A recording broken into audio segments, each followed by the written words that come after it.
What I like about the God in the Old Testament is the fact that it's so much more gracious than the system of the world.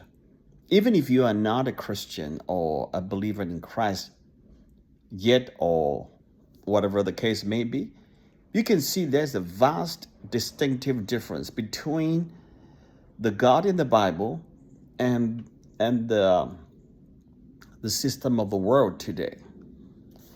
I'm just reading from Deuteronomy chapter 20, Deuteronomy chapter 20, Leviticus 25, verse 40. You know, the term slavery has been very hot potato in America, especially slavery in the American South in the 17th, 18th century. The segregation and the poverty, and also really depravity. That's a depravity.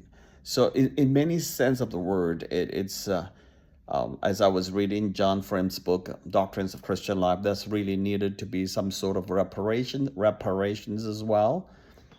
I think the steps towards that has already happened, taken place, many like affirmative actions and etc.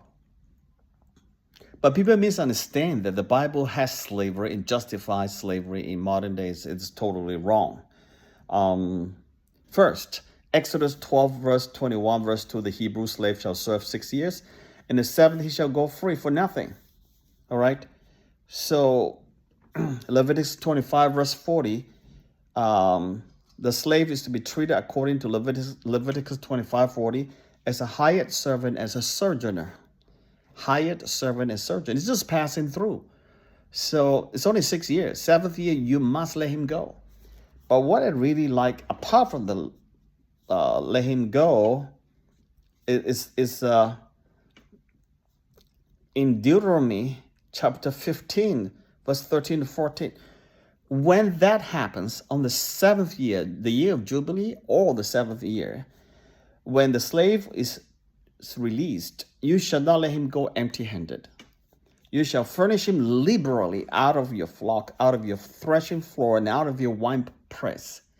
What it means, you are supposed to give liberally. Liberally out of your flock means cattle and sheep and cows and bulls. Give to the slave. Give liberally. Don't be stingy. Give them abundantly. That's what God's command. After you've used the service, the hired servant or slave for 6 years, on the seventh year, you must release him. And when you release him, don't hold back your salary or whatever thing. Give him abundant, liberally out of your flock. Give him lots of cattle and sheep, because he has worked 6 years free of charge for you, so to speak.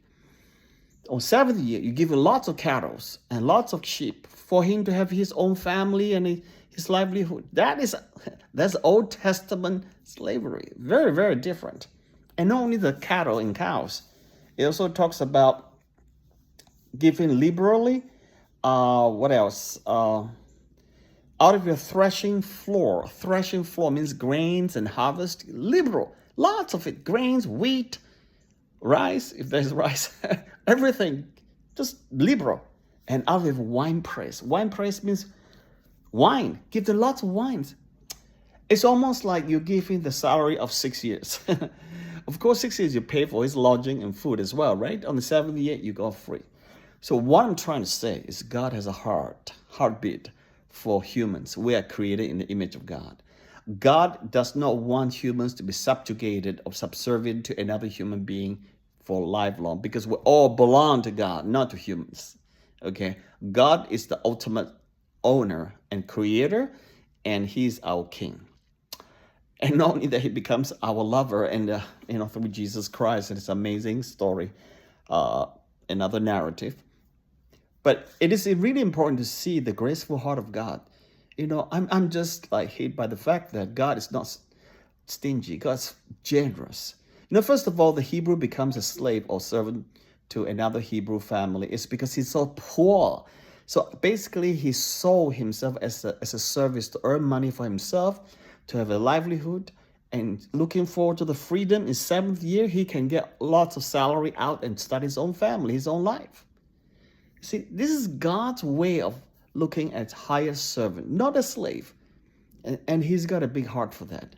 And I love the fact that God takes care of all of us in this very, very broken world.